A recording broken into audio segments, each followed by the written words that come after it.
I would like to think that every solicitation and resulting contract is fairly competed and perfectly awarded.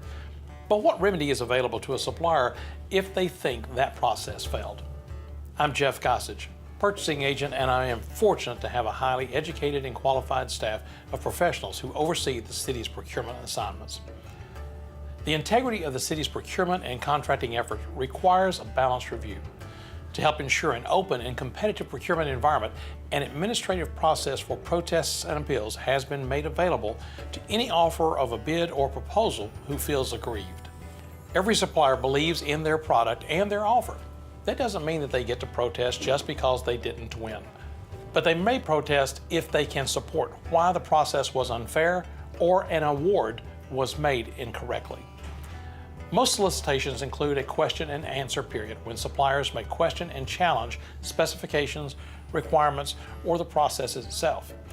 If those questions are unsatisfactorily resolved, that would be the best time to file a protest. The solicitation process is stayed and the concern considered before offers are received. However, a post-award protest may occur because information was not known by the offerers until the offers were received and opened. Since procurement offers are public record, if a protest is made after submission opening, all prices are known and offers are also known. The content and format of a protest is intentionally undefined. The most significant issues occur when there is a claim that the federal, state, or local laws were violated. This is rare, as in most cases, a level of legal review has taken place prior to the release of a solicitation or an award. Most often, the issue claimed is that there is some inconsistency in the execution of the selection process compared to the solicitation document's defined process.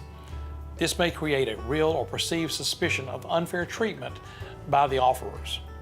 These occurrences must be resolved to ensure equitable considerations of all the offers.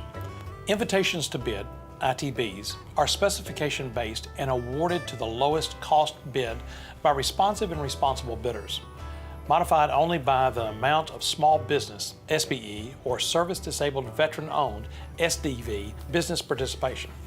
The majority of the protests concern either the rejection of a specification substitution or challenges of the actual SBE, SDV participation. Requests for proposals, RFPs, are based on selection criteria, cost, and other evaluation criteria. These criteria are identified and their proportional weights assigned to the solicitation. The selection process is more flexible and involves several evaluators from the requesting department, key stakeholders, and sometimes consultants. The evaluators meet and reach a consensus score for each selection criteria. Proposals are scored and high-level justifications are provided. For both ITBs and RFPs, once the intent to award is recommended to the purchasing agent, suppliers are notified about the basis for the award. Suppliers have 10 days to file a protest if they suspect an error in the process. All offers are available for the supplier to review. The letter of protest should identify the basis of the protest and the remedy that they seek. Most frequently, the remedy is that the award be rescinded.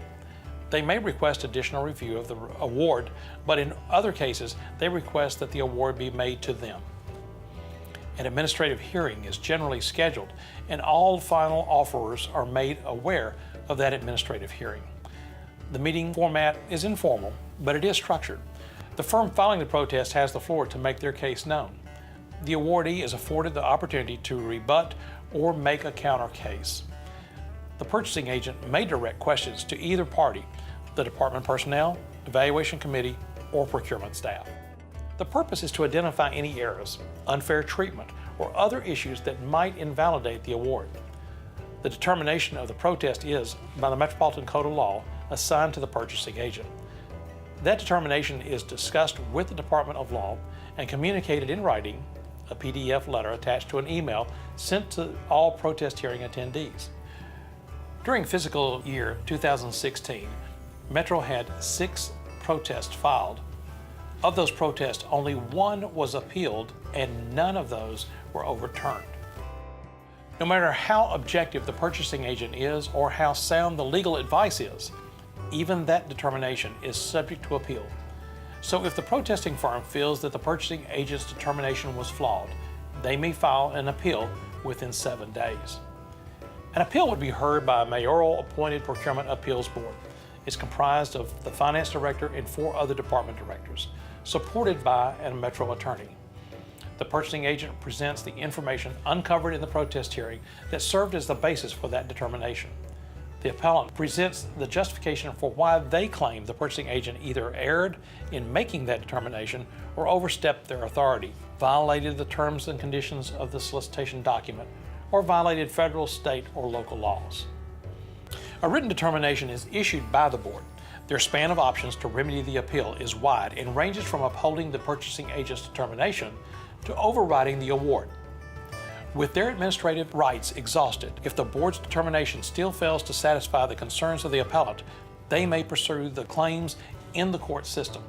The right for offerors to protest and appeal solicitations and award is a critical part of Metro's procurement code to ensure balance, transparency, and fairness in the competitive procurement process.